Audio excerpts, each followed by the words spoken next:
Hello and welcome to another episode of Leaders of Transformation. Today we have a treat. We have a father-son duo here, Brian and Jeff Becker, who just released Tender Lions, a book that is about building the vital relationship between father and son.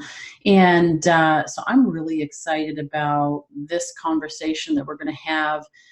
There's a powerful story behind it, which they're going to share. Before we do that, I want to do a shout out to Kathy Hurd from Branded Pros because she's the one who introduced us. So thank you, Kathy, always recommending great guests. And so let's just kick it right off, jump right in. We've got lots that we can talk about here. Brian, well, first of all, actually, Brian, even your own background, you're a corporate leadership development expert.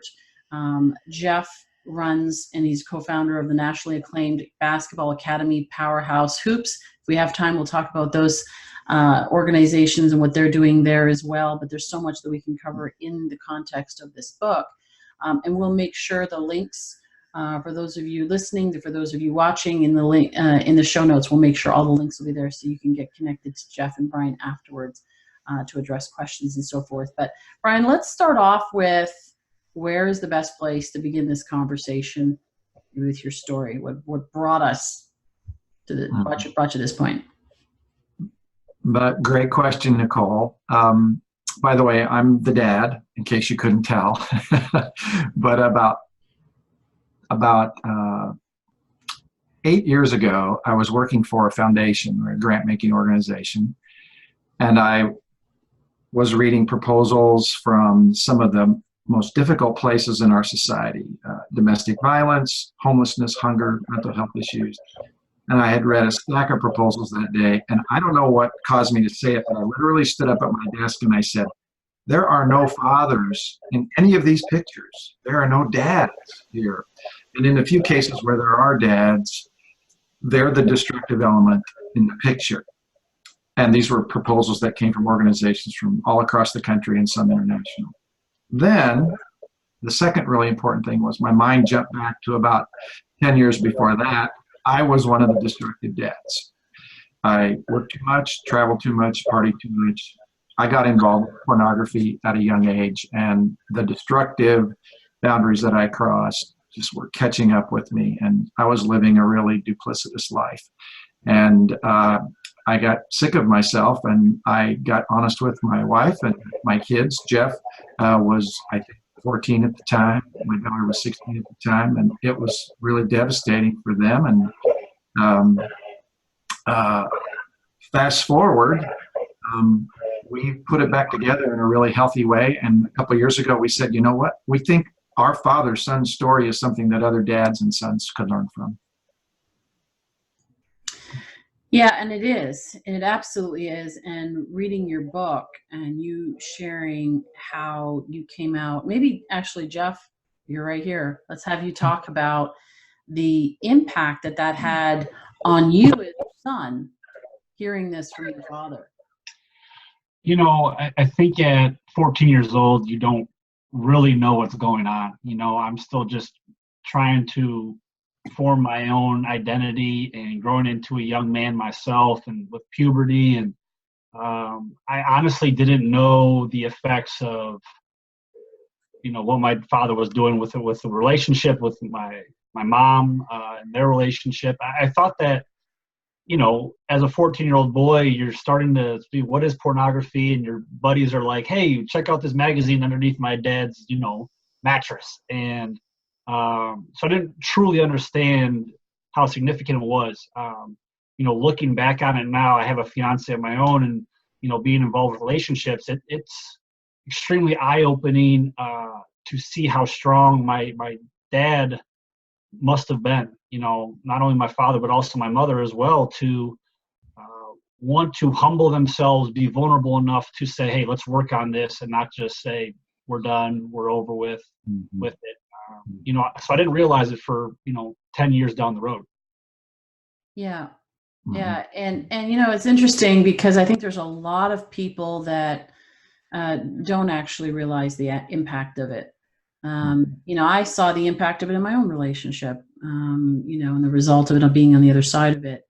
And so there's a lot more to this conversation. So talk about what is the impact of the lies, of the secrets, of holding this back? What have you discovered? Because I know you've done a lot of research also, and talking to people about this topic now as you're bringing it to light in your own life, and recognizing the impact of it, not just the impact on others, but also the impact on how you felt, Brian. Yeah. One of the things that I saw in Jeff right away was something that's happening in an awful lot of young men today. One was he was really angry at me, justifiably so, because I turned his life upside down and I hurt his mom. And so he was really angry. I think he was afraid, are my parents getting divorced? Will everybody find out about this? Am I going to have to go to a different school? And he was isolated. My daughter went and talked to her very best friend and poured her heart out to her. Jeff went to his bedroom and closed the door. And so when you're 14 and just coming into your manhood and hormonal, all of that stuff, being angry, afraid, and isolated is that's a recipe for disaster in a young man. And I think that's the reason that we see so many risk factors pop up in a kid's life. And maybe, Jeff, you can expand on that a little bit. Yeah, my father's right, and I think we've seen it a lot working with fathers and sons and relationships now, but almost the epidemic of fatherlessness in today's society with kids, and the statistics show it. It started with just a father-son story, and the more we looked into the stats and the research behind it, it was very eye-opening. Again, the epidemic behind it all. Statistics show that kids without fathers are much more likely for high school dropouts, teen pregnancy rates, mental health issues, suicide rates, homelessness, juvenile detention. So it's extremely important that this, it started as just our story, but we were like, we have something that we need to tell to more people than just us right now. And we also found through doing the research that about 30% of all boys don't live with their dads. And then there's this other big percentage of boys that live in the house where the dad's there, but he's emotionally checked out because of workaholism or whatever it happens to be. And so really high percentage of young guys and young women too, that don't have that strong emotional connection to their dad. And that's where all the risk factors pop up. Yes. Well, and so as you talk, first of all, I want to say I love the fact that you're actually addressing this because there's a lot of talk about women's empowerment, which I think is really, really important. There's an aspect, it's very valuable. Obviously, I'm a big fan of women. I am one. But that being said, the men oftentimes, yes, they are the instigator. Somebody actually pointed out who now works with men and helping them heal their inner wounds, says that men are oftentimes the source of the pain in relationships. But there's also, and not always, but often, he said you can bring it back to somewhere along the way. There was a father, there was a man, there was somebody that was either conquering or overcoming with power, that kind of thing, with dominating and so forth. But there's so many, but this is it. This is why it's so important. There's so many men, like you said, Brian, Jeff just went into his room and shut the door. You don't really talk about these things. It's not as common. Women, they get upset about something. They go talk with their girlfriends. They might go to a therapist. Right. They're definitely going to be more expressive. They're probably going to be, there's more likely that they'll be involved in a church or a church community where they can get that support, but men don't really do that. It's like, how are you doing? I'm doing good. Fine. I got this. And, or they try to mask it with different things you mentioned about work, masking it, overcoming it, or overlaying it with the busyness of life and so forth. Or as my ex would say, I'll figure it out. I'm figuring it out. I'm working on it. It's like, well, working on it on your own isn't necessarily going to be the solution, right? It's hard, this is why we have specialists that help us with things to get through them. So so one of the things that comes up a lot is the shame, and we don't want to deal with that. So talk about the source of shame.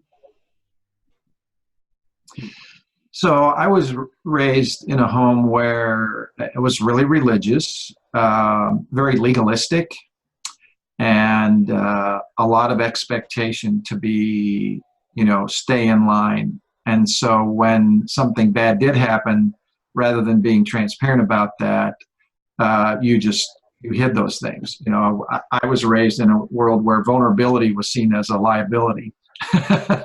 And Jeff and I, fully disagree with that today. And so I started crossing these boundaries as a young guy and didn't realize how far off track I was. And then when it finally hit me, how far off I was deep in a world of secrets. And then I had this moment of clarity, like, okay, I have got to change my life. And I swore myself to secrecy. I thought, I'm just gonna live like this forever. And I didn't realize that these dark secrets are an anchor. I mean, they suck you down emotionally.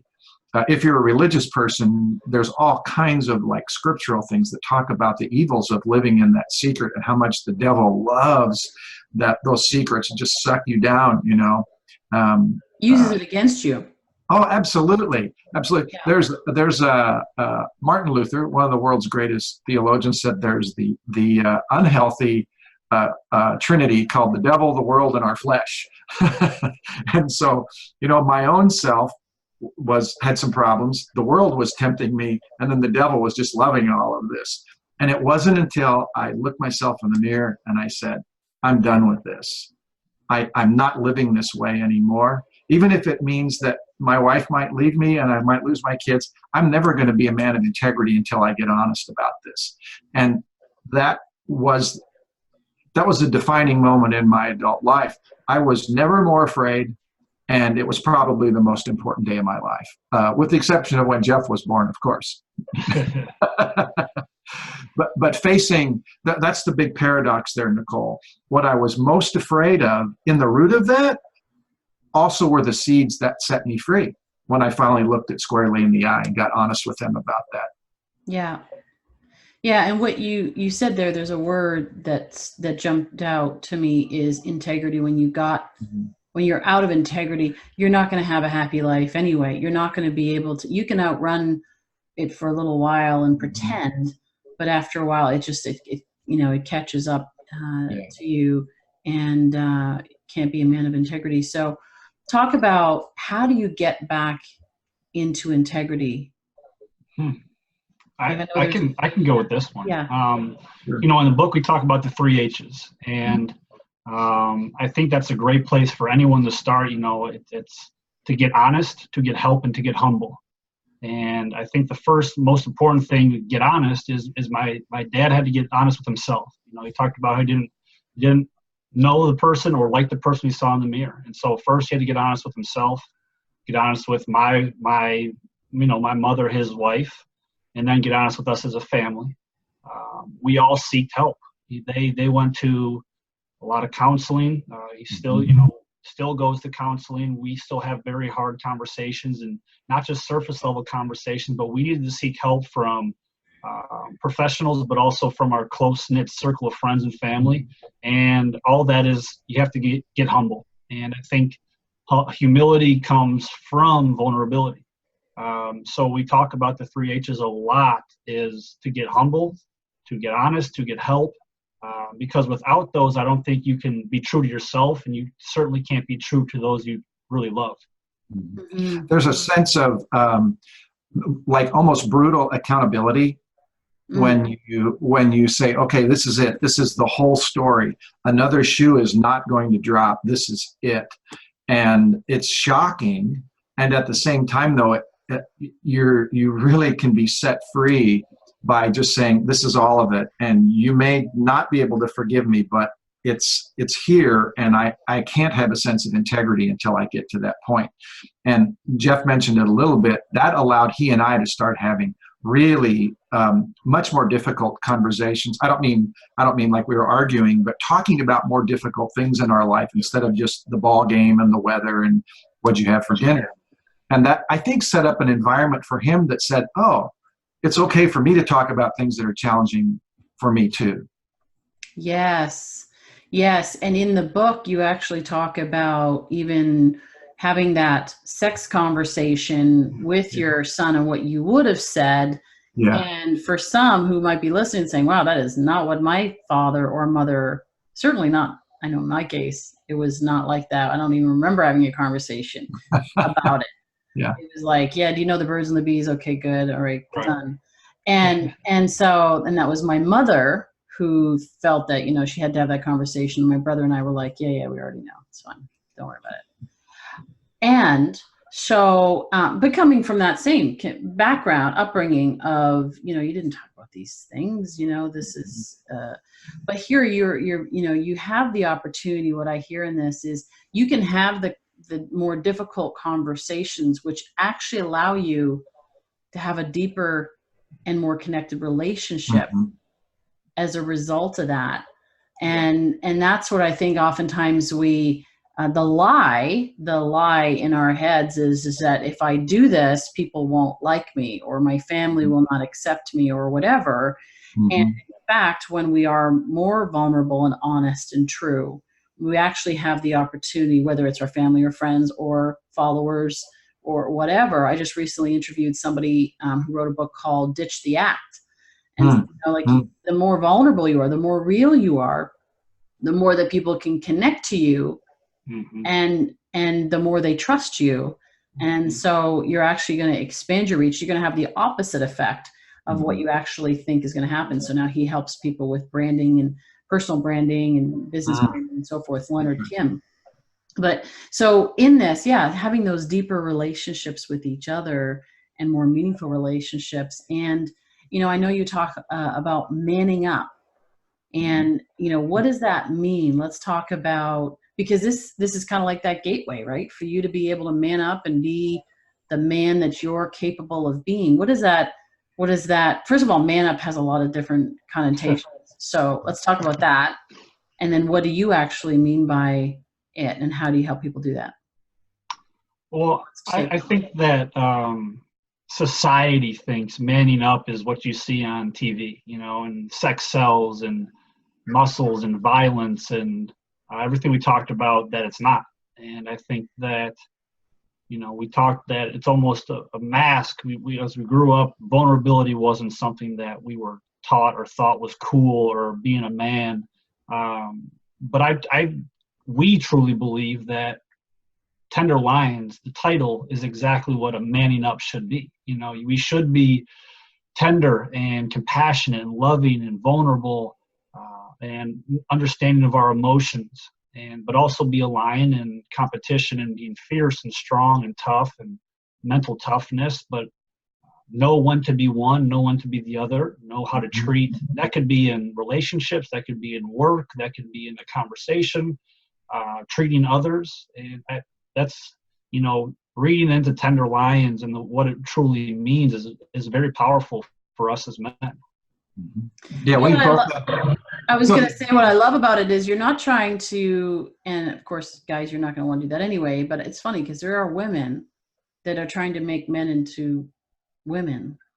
And that is not, I'm just saying, that's just not going to work. That's not, right? And that's not what women want. Even though sometimes women think that's what they want, but then when they get that, then that's not what they want. And so, so I love that, because you're talking about, the getting in touch with your emotions and connect to that and so forth, but you're not becoming a woman. You know, you're still a guy. You're still going to be masculine. You're still going to have that, but it's not the tough part of you, the tough exterior. I actually find, I don't know if this is I find actually sometimes men are more sensitive than women, and they just are just kind of like, I knew one description, somebody said it's like this M1 tank, right? Tough on the outside, but when you get inside, there's a whole lot of buttons, and you can. Well, I know the Becker boys cry more than the Becker girls do. So. Oh, that's for sure, definitely. Awesome. Brian, you were going to share. I don't remember what that was We were about. talking about tender lions and manning up. Yeah. Oh, well, yeah. I was thinking about how had I not been able to strip away the mask, that hard exterior, I never would have gotten to the empathetic part, the honest and tender part that allowed me to be honest, get rid of my, when you tell lies for years and years and years, it just makes you arrogant. Mhm. And it was that humility, it was the accountability and honesty that allowed the spirit of humility to wash away. I mean, I still have an ego, but a lot of that arrogance got washed away. But then, I can remember my wife, we've been married 36 years. I can remember her a number of times using this phrase like, you're my guy on the white horse, and she wants the guy on the white horse. But man, I fell off big time, and she didn't want me to fall off. But when I fell off, I had to get honest about that. But then she wanted me to get back on. And so Great analogy. now I'm trying to get on and off, but be in control of it, not be out of control. So That's a great analogy. Yeah. Everybody wants the women, they want that white knight in shining armor on the horse. But yeah. Yeah. Mm-hmm. Talk about the importance of hope. You mention it in your book, to this whole process. To lead up to that, 3 years ago, my dad passed away. Mm-hmm. And I did a video, and one of the things that I realized, faith, hope, and love, the greatest of these is love, is a scripture, one of my favorite. And I knew I had love, and I knew I had faith. But what I realized I was missing, which it was like a part of me inside was dying, that had died along with him, was hope. A lot of family dreams died. And so when anything comes out, a traumatic experience and things change, life is never the same, right? It's always going to be different.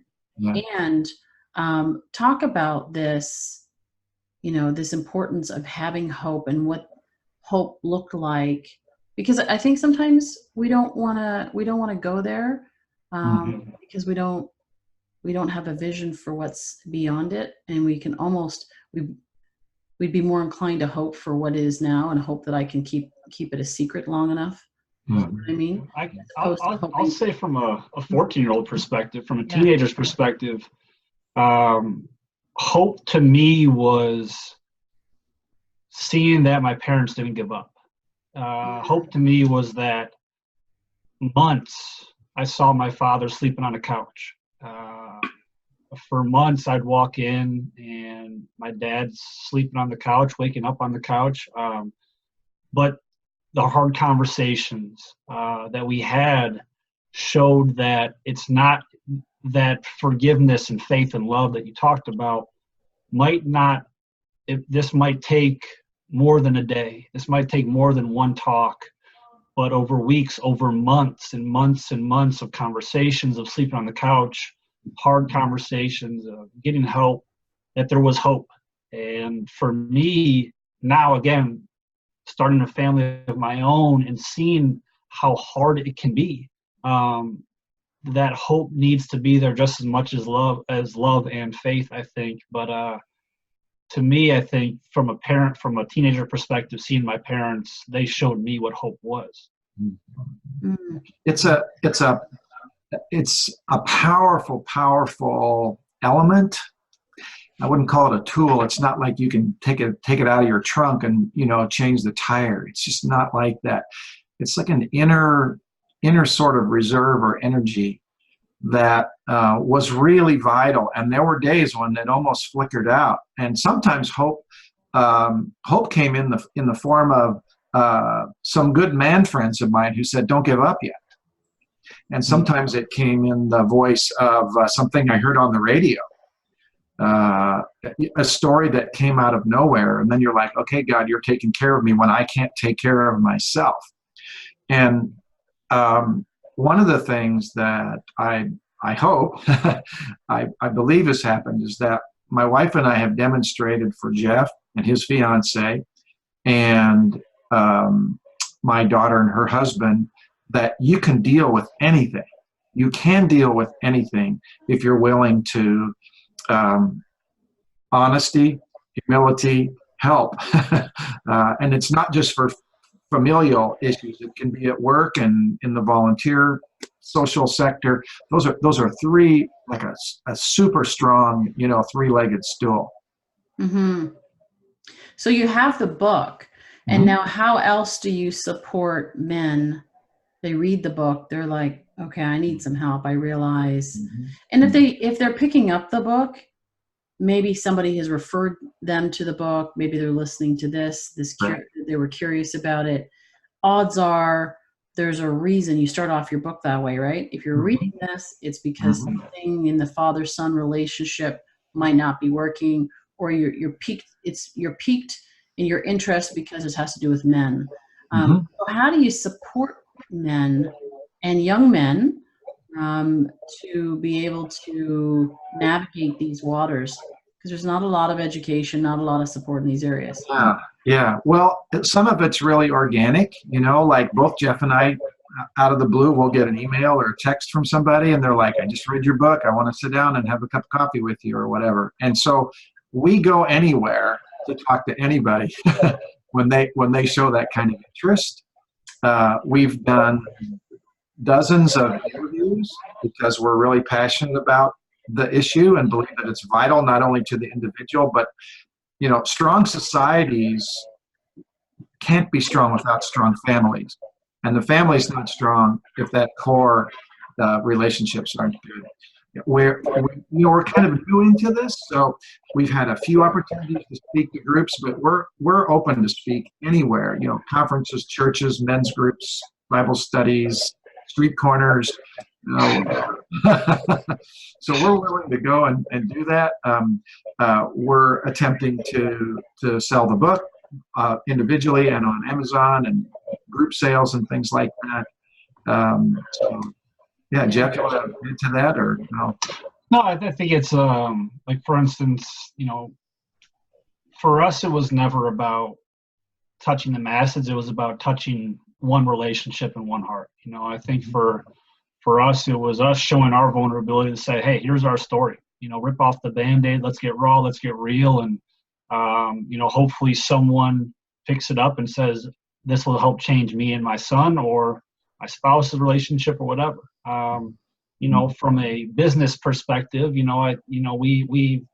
for instance, we've had a few men's retreats that every member of the retreat got the book. And so it's a cool thing for our book is at the end of each chapter, there's a little study guide, the little talking points for Bible studies, for men's retreats, for father-son camps. So maybe you don't know how to have those hard conversations, but these can be conversation starting pieces in a small setting, a group setting, relationship, whatever. Yeah, I love that, by the way, that you have those questions. Even somebody could start to, it'd be great if you can have somebody to do it with, but at the very least, somebody who's reading can actually start going through those questions on their own, which is great. I'd love to shift gears here as we look at, I know men are also very interested in being, just like women, very interested in being successful in business, and still that's a part of them, right? So there's this element, the personal side, but there's also the, achieving and feeling good about, that's a part of our life. And so I would love to hear how this growth area, personal development area, relational development area over the last 10, however many years, has impacted your consulting business, Brian, and what you're doing professionally. Right. And Jeff, how it's shaped and what you're doing. I've known for a long time what my values were around faith and family and integrity and that. But my new emerged value is courage and being willing to go into situations that I might have just said, I'm not doing that anymore because that's too hard or that's too risky. And I mean, in the last couple of weeks, I've stopped and asked myself, okay, at the end of this situation, am I going to look at myself and say, was I a tender lion in this situation? And if I can, with a sense of honesty, say, yeah, then I'm doing the right thing. If I'm like, oh, I really chickened out on that one, or I took the easy way, then I'm not living out those values that are most important. Also, I am 3 years now into doing executive coaching.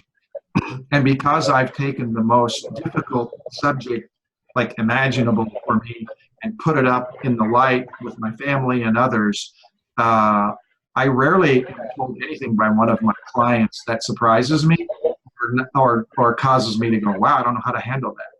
Because I've dealt with my own mess, and that allows me to hear their mess and not be judgmental, but rather be curious. You know, instead of asking, what's wrong with you? You ask, well, what's possible because of that? And we have a whole chapter in the book called Failure is Awesome.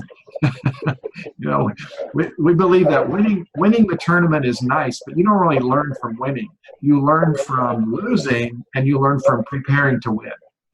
And so it's a whole different perspective on overly competitive parents and things like that in our country. Yeah. I love that. I love that courage. Absolutely. And, you know, it's interesting that you talked about earlier, you talked about arrogance.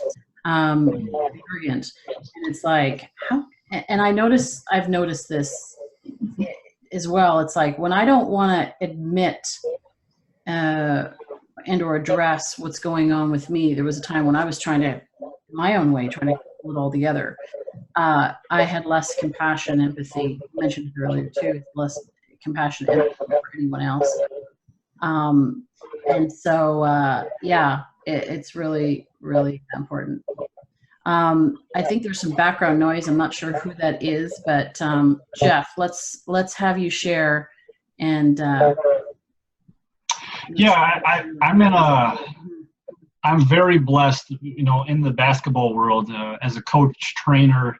I look at it as a ministry. I look at it as a mentor. And not only am I mentoring in ministry to young men, that could be 10-year-olds all the way to collegiate and professionals, and showing them what a tender lion should be, you know, acting in the same tender lion competition, competitiveness as we talked about, but also I'm mentoring to the fathers as well. You know, in that world we talked about in the chapter, there's overly competitive parents. I see it daily, and I hear the stories from the kids almost venting to me about their father, and I see the fathers up in the stands and how they're living vicariously through their kids. So I'm in a very interesting situation of almost this tug of war, to be able to not only hold teenagers accountable, but also hold grown fathers accountable and say, hey, this isn't right. And like I said, it's not a coaching position. It's not a training position. It really is a ministry to be able to reach the lives of hundreds of thousands of people a year, and really try to impact them with it's what do you learn through the sport of basketball? You know, what are you doing with this orange ball that makes you a better young man, a better father? What do you learn through the game that makes you a better person 5, 10, 15 years down the road, not just about winning and losing and getting a trophy? Mm-hmm. Love it. Yeah. I think both Jeff and I are also seeing that there are less adults in the workplace, in the marketplace, who have a clear sense of what's black and white about values, about ethical behavior. They can say that they're ethical until the pressure's on, and then that pressure doesn't create an ethical person. It reveals who the person really is. Yeah. And so I think it was Abraham Lincoln who said, nothing so clarifies a man's vision but having a rope around his neck. You know, so when the pressure's really on, that's when you find out who the person really is. And so we just believe that we need more people in society who are willing to have that courage, be vulnerable, speak up. And if there's a way that we can influence that one at a time or big groups, you know, we're all in on that. There's somebody that I actually recommended for your book, or to your book, and Lucas Mack. He was on the show recently. He has a podcast called The Vulnerable Hero, Hmm. and he experienced childhood abuse, physical abuse, severe, Wow. from his family, and so here's this 6'4" big tough guy, and and he discovered the power of vulnerability. There was a point where he couldn't remember his past, first person, couldn't remember it, and then started having flashbacks in his adulthood. So he was very successful, but he started having flashbacks. And then as he dug into that, realized actually why he wouldn't remember, right? You know how that works, right? You don't remember it because you don't want to remember it. And Mm-hmm. so when he started going into that and getting the help that he needed, realized how important this was for men, and how men just don't have a way to, they don't know how to heal from these wounds. Mm-hmm. And of course, they're impacting their families as a result of that. And so he does workshops and so forth. So I recommended him to reach out to you, and I recommend you Thank check you. out what he's doing. Thank you. And I think that collaboration would be awesome. Also, Steve Trillinger has been on my show. He talks about windows into the Father's heart, and Mm. he wrote a book on that. And he also has a heart for fatherhood and restoring what fatherhood is, and what is fatherhood, what's the importance of fatherhood. So some connections there as well. And for those of you listening, go check out their episodes. They've both been on the show as well. Mm-hmm. And I see here there's these connections. One of the things I love doing at Leaders of Transformation is connecting the difference makers and the world changers, so that we can have and make a greater impact together. You know, there's a lot of people doing a lot of really great things and wanting to share their message, not from an ego, not from I need the credit, but I want to make, like you said, Jeff, we want to help, or maybe it was you, Brian, I want to help one person at a time, one heart at a time, one family at a time. And so, and when we work together, we can make that impact in a greater way when we collaborate on that. So people go to, if they want the book, our listeners and viewers can go to tenderlions.org. They can find out more about what you guys are up to as well. What are some final thoughts for our dads and sons that are out there listening, men that are maybe not even sure what to do with this? How to connect, how to even tap into it. Maybe it's been shoved, buried so far, they don't even know how to. You want to start, Jeff? Yeah, I mean, I would say, regardless of how your relationship is, it can get better. And going back to the word hope, going back to what I've seen and experienced, it can get better, but it will take time. And but it starts with one conversation. It starts with one person, being humble, getting help, being honest, those 3 H's, and being vulnerable. But I think this would have never happened if there was never one conversation that my dad had. And so it starts with one conversation, which opens up that vulnerability. And so no matter where you are in a relationship, then that doesn't mean just father-son. It can get better, and it will get better as long as both are willing to be vulnerable and willing to not just have surface level conversations. And I would add to that, this is such a huge paradox, because men get afraid and bruised easily, and then they try to pretend like they're not. And so that facing that thing that you're afraid of, instead of hiding it, if you bring it out of the darkness and into the light, that's where you're going to find your strength. And then that demonstrates for your son that it's okay for him to not have to pretend like he's got the world by the tail too. Because raising a boy to be a man is just too important to leave to chance. And it's never too late to take the first step, even if you're a 50-year-old dealing with your 70-year-old dad. But if you're a 30-year-old dad and you have a 10-year-old son, you can't expect the son to be the one to lead. You have to be the one to lead and go into that uncomfortable territory. That's what manning up is about, doing the right thing, even if it scares you. Yes. And identity, I heard a message a few weeks ago. Get his last name, Manning is his first name. But he talked about identity, actually it was a few months ago, I think now, on Father's Day. And he talked about the importance of identity, and fathers are very instrumental in the passing on of identity, both sons and to daughters. It's part of their role. And so if the father has lost their identity, it's very hard for them to be able to pass on identity to the next level, to the next generation. So guys, thank you so very much for what you're doing. I love it. I love it. I'm so glad that you're doing it. I'm so glad that you had the courage to be able to share it, to be able to open up the conversation, and to make it okay to have the conversation so that other men can see, okay, well, they did it, and it kind of turned out okay. So maybe I could do that. And there's that hope again, coming back in. So you both are gentlemen. You both are tender lions. And so thank you for being on our show today. Thank you. Whatever we can do to help promote Leaders of Transformation, let us know. We're happy to be part of the movement. Awesome. Absolutely. Thank you so much. Appreciate that. And for our listeners, you know what? I believe that Leaders of Transformation take action.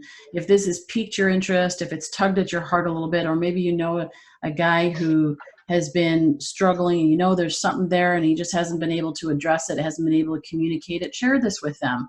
And send them to the website, tenderlions.org. They can check into it on their own, reach out to Brian, they can reach out to Jeff. And if that's you, you know what? Get the support, get the help that you need. Get honest, get humble, and get help so that you can have that strength, be that tender line. You can be the man that you're capable of being. And the world needs men who are whole and complete and in integrity, just as they need women that are that way as well. And that's going to go a long way for the rest of our world to be in a place. So we encourage you that. Look forward to hearing your stories. If you want to reach out to myself personally, you can, of course, reach me through leaderstransformation.com, social media as well. We're here to support you along your journey as well. And we look forward to seeing you on the next episode of Leaders of Transformation real soon.